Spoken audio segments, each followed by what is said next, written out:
GGM, baby. GGM, baby. GGM, baby. What's up, guys? Hey, man, thank you so much for just going along with this. Those of you who've been following us on the blog, sorry we haven't really been keeping it up to date, but we've just been moving so much, like it was hard to keep it just up to date every week. So that's why we thought, we were like, well, let's do a recap video of the whole thing. And so that's what we're doing today. And man, just it's so exciting and sad at the same time. Yeah. But yeah. Sure. So I'm Aaron. I'm Evan. And yeah, this is GGM, man.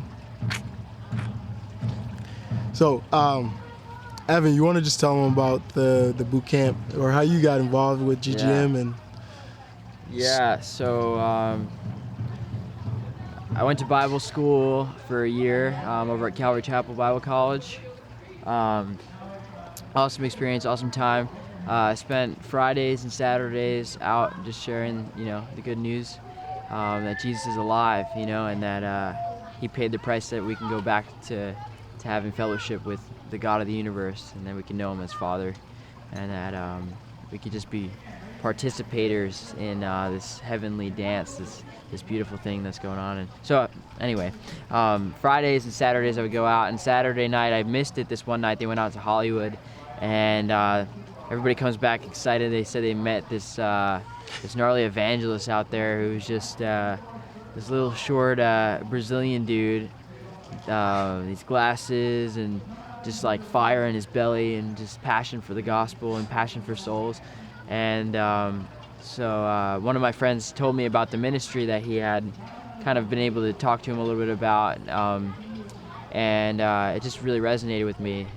It was something I've always wanted to do, just kind of be loose, just to go as the Spirit led from place to place. And so now we've had done that, had just done that, and it was far more than we could have asked or even imagined. So I got in touch with him, and then I was in California, but I actually ended up going up to Minnesota for the missions trip. The missions training there, the boot camp there. And so it was a little bit of like a mini trip, even getting up there. Got provided for that, got provided places to stay in between, and then God provided the money for the boot camp itself. We didn't have anything, and God showed up, and so we had money for food and for the boot camp and for just that whole season, and it was amazing. Almost a month just like seeking the Lord's face and in just community with each other, just pressing in to really hear from the Lord and be directed by Him. We want to do what we see our Father do, like Jesus did, and so just really going back one-on-one, following Jesus. And so I went there with my friend Michael, still to this day one of my best friends, and I actually I'll probably see him tonight, so that'd be cool. But we went together, and then we did part of the trip, and we went out to New York. God provided every step again for us to get out there. We got to go to Creation Fest on the way, and then got to go home with my parents, and because I'm from New York. I don't know if I said that. So New York born and raised, and we headed out there, and we were there for a while, and then me and Michael ended up parting ways. He went home and just kind of went through a little bit of a battle, and it's awesome. He ended up going to Haiti and stuff and ministering out there. So God's purposes are way bigger than our own our own plans and stuff. So even that was just a redirecting, and then that kind of starts out where we kind of get connected in that time. So yeah, why don't you tell your story? Yeah, all right. So Andrew and Josh, Josh is the founder and Andrew is a itinerant preacher. They both come to my church, and he just rocked me, man, because I was in this place where I was trying to go on like mission trip after mission trip, and nothing seemed like it was working. Like either finances wouldn't come, or like just everything would just come against like all these trips I was trying to go on. And but I knew like God like just put this passion, on my heart to do missions and just to be a missionary. And so when they came and spoke in my church, it was just like my heart was just like, this is exactly, what I'm supposed to be doing. And so actually I flew out to Pasadena, and it was weird. Like he was already in like California, I was in Michigan, so I probably should have went to the Minnesota boot camp. Yeah, I should have went for Pasadena. It's just funny. But Crisscrossed. yeah, but it all worked out good. We just got rocked Yeah. in Pasadena and Santa Barbara the whole time. Like we were just getting poured into, and it was really like God was showing us that before like you can like preach the gospel, like the gospel's gotta like be true to your heart. Like you gotta get rocked by it before it can rock somebody else. And so that's what was happening, man. Like every single day, like God was just showing us more of Him, and He was just totally just loving on us. And throughout the journey, it was like that. And so what happened after our boot camp? I wasn't like going to the boot camp. It was like I wasn't for sure if I was gonna do the whole 6 months. Like maybe down the road, maybe like in a year from now or something like that. I really wasn't gonna just do it right away. And but I had like dreams and just different confirming words that I was supposed to go. And then I met this guy outside, like we're evangelizing. I met this guy who had grown up in America his whole life, and he had never heard the story of Christ. And I'm like, how is this possible? And it was probably that moment that really just broke my heart for my nation, and it was like solidified. Like I have to go. Like I have to do this. Just spread the love of Christ. And so went back home and just trying to get everything straightened, because I had a lot of just different things I had to like open ends that I had to close with different responsibilities at my church or at my old job and stuff like that. And God just provided everything. Hearts were changed, and I got the blessing to leave. And then even like me and this other kid named Sam, we're gonna start the journey in Atlanta the next week.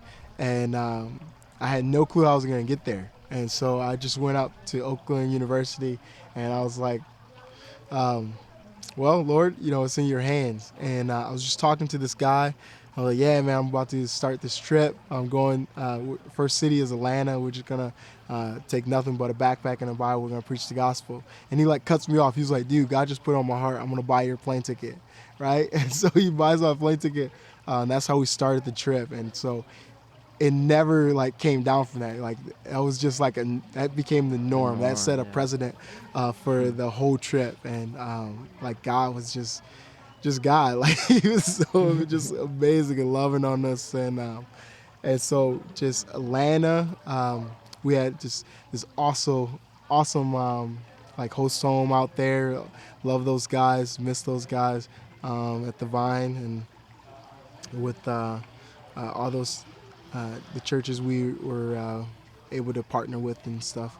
So me and Sam, we were like got peace about leaving. We were there for about a month and a half. We get peace about leaving, and we're going to Dallas. We had no clue how we were gonna get there again. Like we're broke. We got like $20 maybe. And we're like, Lord, you got to provide. And so we go to this church service on Saturday. It was a Saturday night service. And this high school kid comes up to us and he says, listen, like, I don't know you guys. And so this might sound like a little crazy, but a couple months ago, like God just put on my heart to save all of my money. I had no clue why until tonight when he told me to give it to you.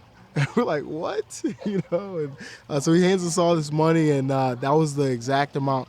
Like we had like $40 extra for food and stuff, but it was the exact amount for our bus tickets. And it was just like, God, you're so big. Like, it's crazy.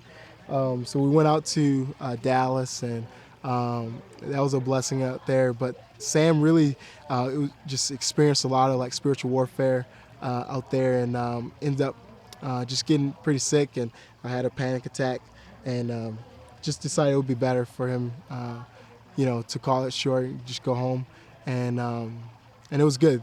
Oh man, like if you live anywhere near Canton, like Ohio, dude, you got to check out the Canton House of Prayer. Like those guys are amazing, and that's where Sam was from. And so just to plug in with those guys, I think would have been best for him. We both felt like that would have been best. So then went through a season where like I was on my own for like a month, and I was talking to Evan, and was like, hey, yeah, come to New York, man, revival's coming. So really just in prayer and like okay.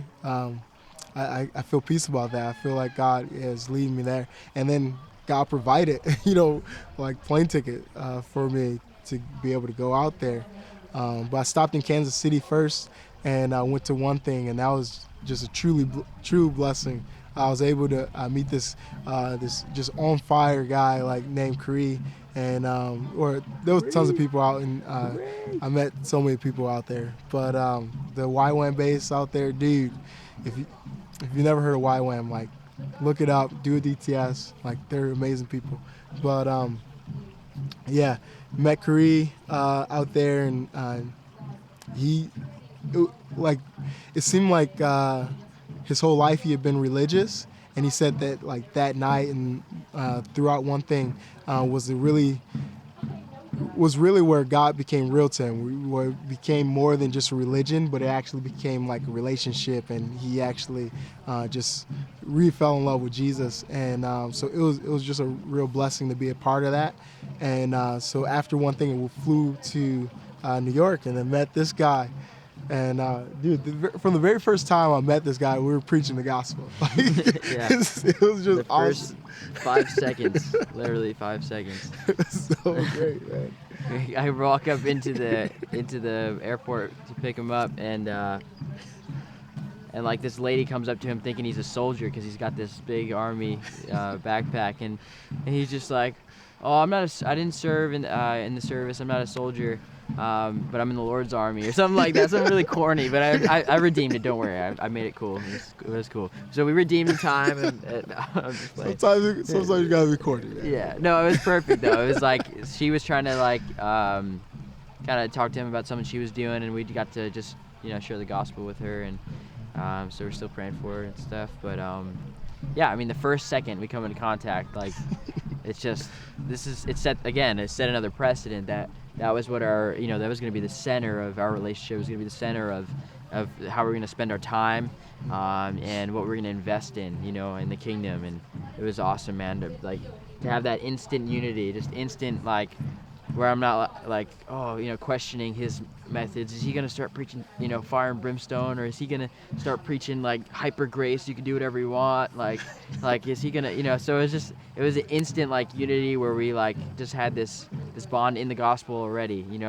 Both had the same shoes on. I wish I could pick up my foot. All right, so New York. We stayed with my parents in Lindenhurst, and we served at the church there in Amityville. And then we made our way to Freeport, stayed with my grandparents, helped them out with some things. And then from there, we stayed in the Bronx with a family called the Corneals. Amazing family, amazing hospitality, just a fire base is going to pour out from there. It's our prayer. Be a beacon on a hill, just light pour out of there like it always does. And so then we kind of made a detour into Massachusetts. Some of you guys read about how that happened, and yeah, to my shame. Yeah. But yeah, so then take the next. Well, we went to Pennsylvania, and we visited a friend of mine from Bible college there, Melissa. It was awesome. I had Philly cheesesteaks for the first time, which was Philly incredible. cheesesteaks in Philly. In Philly. Yeah. Amazing. Amazing, for sure. And then we met a homeless dude there. It was an amazing encounter. And then we'll put the video up about him, and then so then went to Ohio. Dude, I thought, like, honestly, nothing good could come out of Ohio. Like, I thought it was just the worst state ever. Like, they had the worst schools. I thought everything in Ohio was just terrible. But my first experience there, it was pretty cool.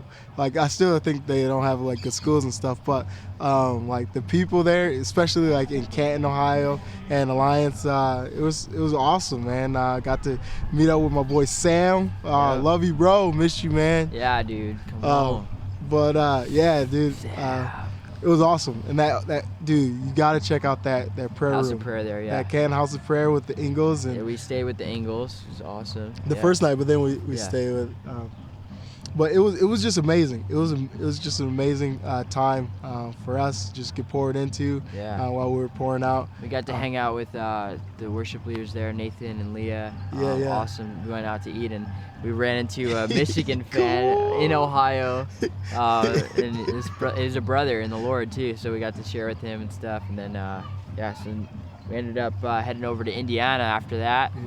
Stayed in with Josh's family. Amazing family, dude. Oh, yeah. Oh my gosh. Washington, head of his house, and just killing it, like with the Bikers for Christ. Bikers Billy for D, Christ, dude. They're dude. awesome. They're awesome. We got man.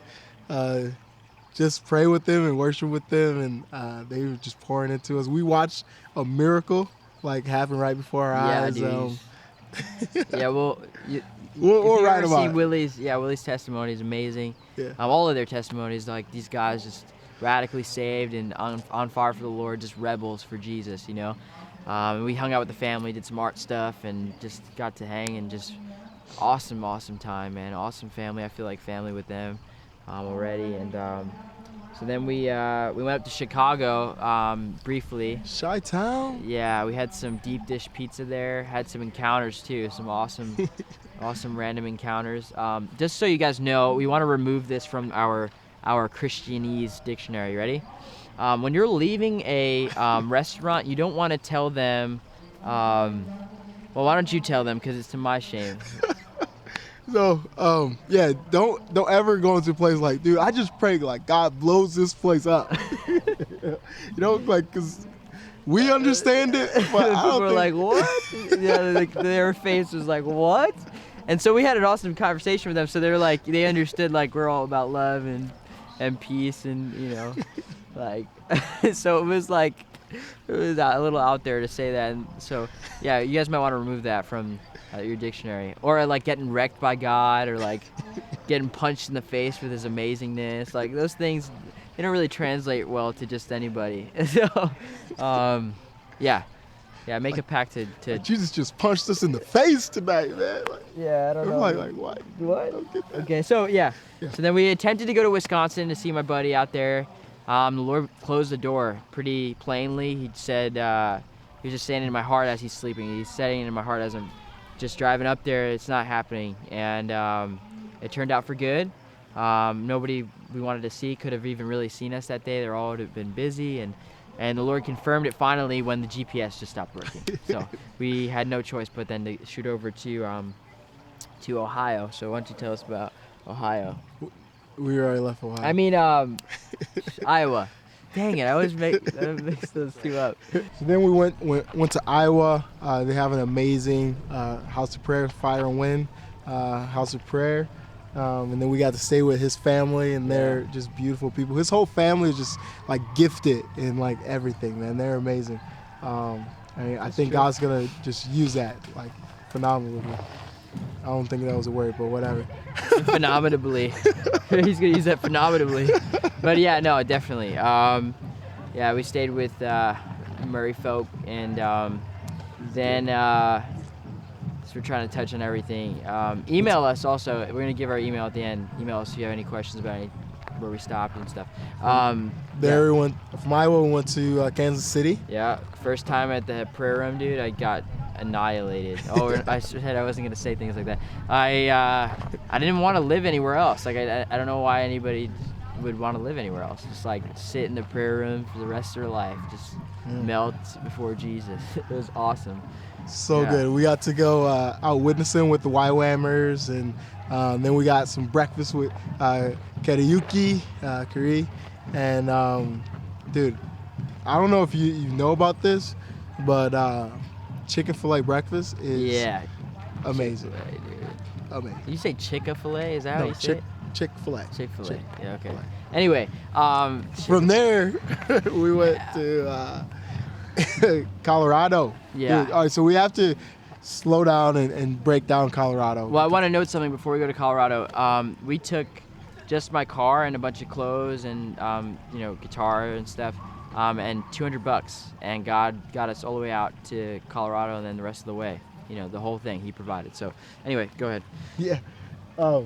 So before we started, when we were in when I was in Santa Barbara, I got this prophecy: you're gonna run into the next Billy Graham in Denver, Colorado, by a stadium. And I'm like, what? So we go to New York, and this guy randomly comes up to us, and he's like, In a random Dunkin' Donuts in a that we random were supposed to be Dunkin' at Donuts. anyway. he's like, you guys, you know Brian, talking to Evan, and he's like, yeah, I know Brian. I know a bunch of Brians. And he's like, now this one lives somewhere kind of cold. It's got mountains. He's like, oh yeah, I know Brian out in Colorado. He's like, you going there, aren't you? And he was like, yeah. He was like, you're gonna run into a Carlos. And he's like, you know Spanish? Yeah, you know Spanish. You need to brush up on it. I'm like, what?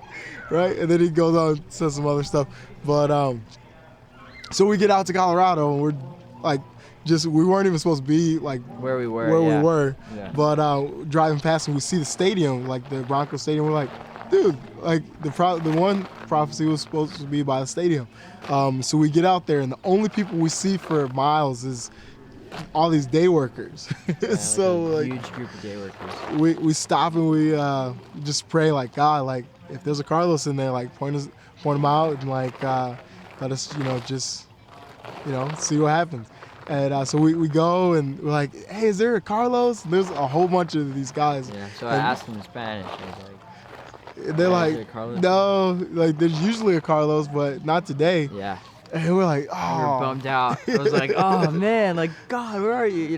A lot of them knew the Lord, some of them didn't, and it was cool. They just encountered them, and God showed up, for sure in many different ways. Provided like work for some of them and stuff. But I was talking to this guy for a while, just about his relationship with the Lord. He said he had a relationship with the Lord and that he reads the Word, but not as often as he wants to, and things like that. And I was like, oh man, I just realized I never even got your name. And he's just like, oh, that's cool, man. Don't worry about it. My name's Carlos. And I'm just like, no, it's not. Like, stop right now. Like, it's not Carlos. Stop. So I'm like, yo, Aaron. I'm like this. I'm like, Aaron, we found Carlos. We found him. And he comes over. He's like, no. And he runs up. We pray for him. Kind of get to speak at that. Prophesy a little bit. And it was awesome. Just awesome. Yeah. And then we got to still talk to some of the rest of the guys. It was awesome encounter, man. And It was great. I've never seen that before. I didn't even really believe in like forth-telling prophecy. You know what I mean? I thought prophecy was just only like sharing the word, and that's part of it. But yeah, it was nuts to actually be walking out something God put like in vision with somebody else. It was awesome. So anyway, So from Colorado, Well, we went to Montrose. yeah, before I met up with some friends from Bible college again, Brianna and Alex, and hung out with some of the crew there. It was awesome. We did some dancing. And then we headed to Montrose to see Brian, hung out with Andrew and a lot of the guys there. I'm spacing out their names right now. I love them. Oh, dang. But it's okay. They'll forgive me, I think, hopefully. But anyway, so we were there. We did some skateboarding. And it's so funny. When I was at KC, I was talking to these random YWAMers, and one of them goes, you dance, right? And I'm like, no, I wish I did. Like, I do, but nobody likes it. And then he's like, the other guy's like, you skateboard, right? And I'm like, it was a girl. She's like, you skateboard, right? And I was like, I used to. I really like to. And it was like in that order. That's what I did right after we left there. Just happened to be doing it. It wasn't something we had to like force. It just was like, this is what we're doing today. And so it was amazing, man. Yeah, so that was our Colorado experience. Went to Telluride, up into the mountain village, and just hung out there. Got some even more encounters. We had captive audiences in gondolas sharing poetry about They can't go nowhere. the awe of the Trapped. mountains and It was stuff. awesome. It was awesome, yeah. So then from there, So from Montrose, we went to Salt Lake City, and me and like him, like it was a long drive, and we're just dead tired, and we ended up talking or calling up karaoke, and he's like in Mantra, or he's in Salt Lake City yeah. on a business trip, and so we were able to just crash in his apartment, or I mean his hotel room, and like so like the next day we could take off to Napa Valley, and so it was just amazing.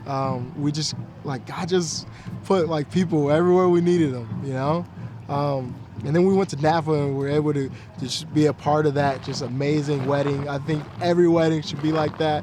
The gospel was truly the center of it.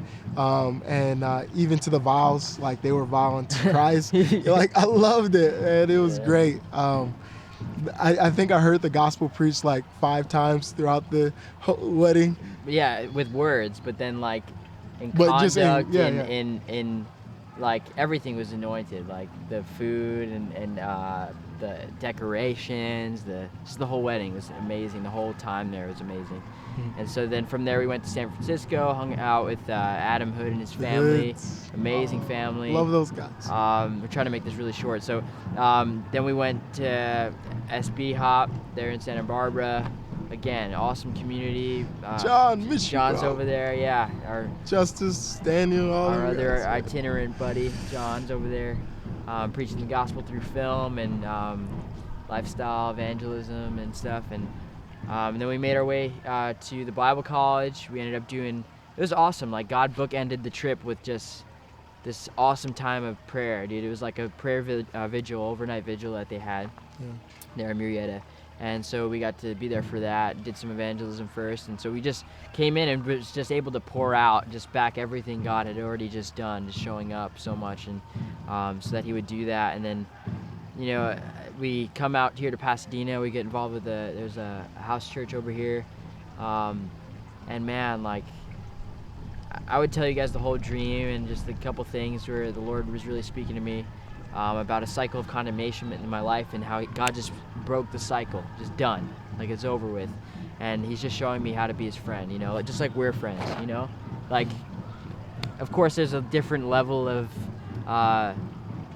intimacy, there's a different level of worship. Obviously I'm not worshiping Aaron, but we're friends, so we communicate to each other. We're no longer slaves, because the slave doesn't know what the master is doing, but we know what God's doing. He shows us, and he's doing redemption. It's just who he is. He's always reconciling things. He's always making things new, and that's kind of our prayer for Global Gospel Movement. That's our prayer for our blog. That's our prayer for like this new T-shirt thing that like God has been doing like with the two of us. C-Dub. Yeah, Z-Dubs, Zion wear. Well, it's not copyrighted yet, so don't, but yeah, so that was kind of the rundown. I mean, there's a lot more in there. So if you want, if you have questions and stuff, you can hit us up at Cartier, right? Cartier.com or Minus Try. Yeah, Minus Try. Well, this chapter's closed, and there is a new one starting, a brand new day, and in that, God making everything new,